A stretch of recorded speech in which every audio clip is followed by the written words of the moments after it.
Sawa, aise vipi? Safi, niaje? Poa. Salamu, mzee wa siku nyingi, hatuna siku nyingi sana. Bana, siku nyingi sana. Tupo. Sawa, bana sasa. Yeah. Unajua mimi nimekuwa najiuliza mara nyingi sana. Yeah. Kuhusu hawa wanasiasa hawa. Yaani huwa anajiuliza inawezekanaje mtu anagombea ubunge miaka 5 anamaliza, anagombea tena miaka 5 mingine, yeah, anamaliza, alafu baada ya hapo anaendelea, anashangaa mbunge jimbo moja mpaka miaka 20.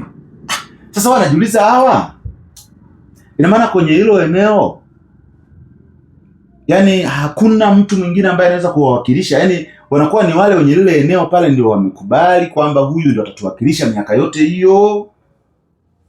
Yani yani nimekuwa mara nyingi nikitafakari hivi naona kichwa kinafanya okay. Sasa sielewi. Asante. Labda maisha uniambia. Yani wewe kwako unaionaje yani?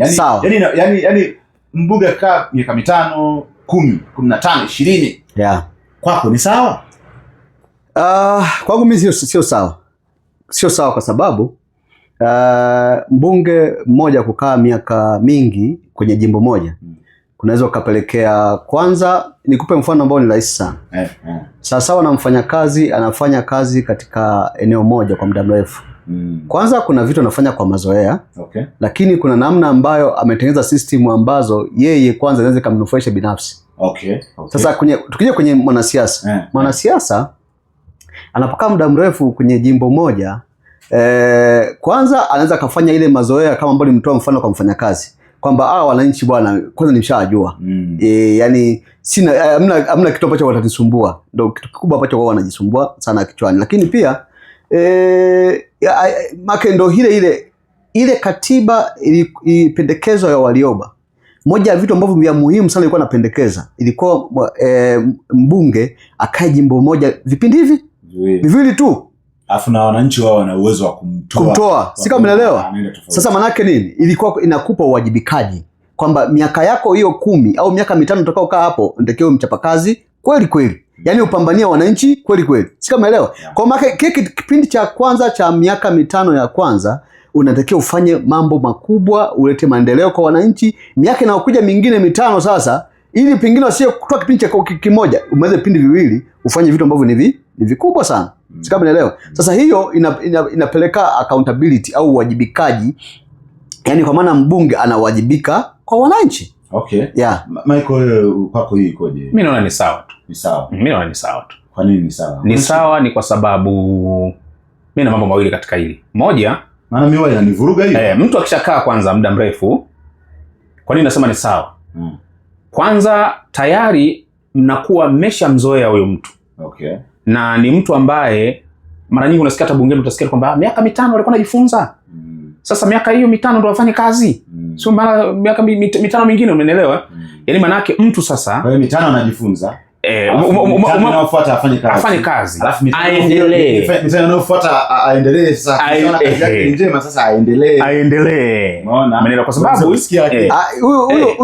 huyo anakuwa anakosea kwa sababu umeshajifunza miaka 5. Yaani wewe pale sio kwa nini unafanya Yesu?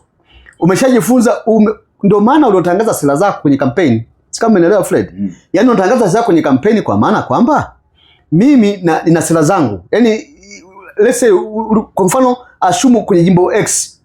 Ulikuwa hujai kuwa mbunge kabisa. Yaani ndio mbunge umeingia upya. Alikuwa mbunge pale yuko pale. Unavokuja wewe kwanza unavopitishwa kwenye chama chako, tafsiri yake kuna sera zako mpaka unataka kubadilisha. Yaani unataka ulete vitu vipya. Umekiona kwa hiyo yani una vision. Kwa siamini kwamba ndani ya miezi 10 hiyo yani unakaa miaka 20, miaka 15 kwa jimbo hili moja. Maana yake umeshafanya ule ni mradi. Kwa maana yake kingine ambacho nikiona mimi wanafanya hiyo kama mradi kwa sababu ubunge una hela nyingi. Sikaelewa. Wanafanya kama mradi kivipi maisha wakati wananchi wale ndio wamemchagua sasa? Sawa. Ndio maana nasema hawajibiki. Kwa hiyo mtu anapokaa muda mrefu pale anafanya kama mazoea. Sasa nani hawajibiki? Wananchi ngoja. Nani hawajibiki? Mimi nataka wananchi waliomchagua au yeye? Yeye kwa wananchi. Mimi nataka ni hawasilishi mawazo, hawasilishi tuseme apeleki ile kiu ya wananchi. Hii nchi bwana. Sini, unajua kuna muda mwingine anapata hisia kwa sababu kuna sehemu ambayo unamwona mbunge anaongea kwa hisia kali. Ukienda kwenye jimbo lake, vitu vinafanyika vya ajabu sana. Yaani hamna vitu, lakini ukimuuliza ambia amekaa miaka 20, miaka 25, mwingine anakuambia mimi toka kipindi cha Mkapa nipo. Mimi nitakusemaje? Kwanza wewe kama mbunge ambaye wewe unasema ulikuwa nje ya game, ukaona kuna gap katika lile jimbo na wewe ukagombea ili ukafanye vitu fulani. Hicho kitu kwanza nataka kizi kifutike. Moja, kuna kitu kinaitwa connection. Yaani kati ya wewe mbunge na serikali yako. Umeelewa vizuri eh? Na ndio maana unaweza kukuta serikali kapisha budget pale. Umeelewa vizuri? Lakini lazima wewe mbunge kwanza, moja, lazima uwe na connection na hawa mawaziri. Uwe una uwezo wa kulobu mambo. Kwa hiyo unaweza kukuta kwa miaka hii 5, yani wewe bado mgeni na kuna mbunge ameshakaa pale muda mrefu. Mfano wewe maisha umekuwa waziri pale. Ambaye wewe labda wewe waziri ni wa muda mrefu pale. Mimi ndo mbunge mpya naingia. Fred naye alishakuwa mbunge wa muda mrefu. Wote tunakuja kulia shida hiyo hiyo. Kwa hiyo unakuta automatically mimi mgeni kunisikiliza kwanza inakuwa kama ndio inakuwa ni second. Lakini first anakuwa ni huyu ambaye ulishakaaga naye kidogo, bwana mshikaji bwana, sio nini, hebu niletee na mimi maji na nini. Mimi kidogo wewe tutakurekebishia baadaye. Yaani ndio iko hivi. Kwa sababu kuna wabunge wajua hata code. Naomba niulize swali. Kwani ukipewa kipindi cha miaka 5 huwezi kuwa waziri au kuwa naibu waziri? Yaani kwa mfano, ukwai kwa mbunge, lakini umepata ubunge na huwezi kuwa waziri? Unaweza. Sasa unaposema uzoefu ni upi? Kwa sababu mimi ninachoangalia hapa ni Mheshimiwa Rais. Kwa mfano uteuzi, wewe kazi yako kubwa ya mbunge. Watu wapingana wajui. Kazi ya mbunge ni mwakilishi wa wananchi wengi ambao wapo kwenye jimbo fulani. Sawa. Sasa wewe unavyosema kwamba hatakiwi kukaa miaka 15 20, hawa wananchi hao unaowasema wewe ndio waliotaka akae miaka 20 sasa. Kuna shida gani? Sasa sio 20 muongezee 30, 40. Tuna wabunge washakaaga sana. Sawa. Fred unaposema wamekufa ni wakiwa bungeni. Unaposema kwa sababu maisha wananchi ndio hao ambao wanatutazama. Ndio. Wao kwa sababu mimi na wao jaribu kuanza kwamba mbunge amekaa miaka 20, 25. Sina maana wananchi ndio wameridhika, wanamtaka huyo sasa. Anyway. Kuna jambo nilikuwa natamani kuongea lakini labda niliweka katika mtindo huu kwamba unaposema wananchi ndio wamemchagua.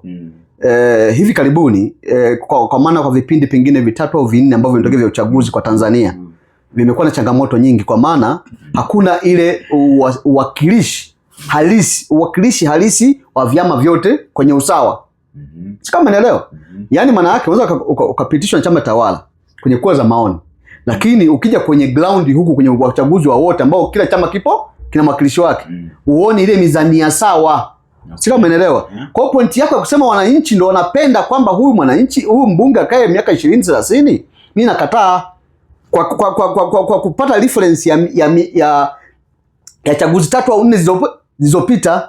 Sio kama kwa mazingira hayo. Kwa sasa huyu anataka kutuambia kwamba hawa wabunge wanajiweka wenyewe.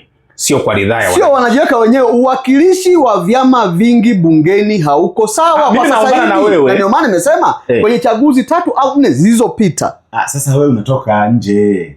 Ndio maana akasema tunazungumzia habari ya mbunge wa jimbo X anakaa miaka 20 25. Kuna ubaya gani? Kuna ubaya kwa sababu hamna jipya. Maana yake huyu mimi nataka nimpeleke alikotoka kule. Kama hawa wananchi labda hawana ridhaa, basi hata miaka 5 hatakiwi kukaa huyo mbunge.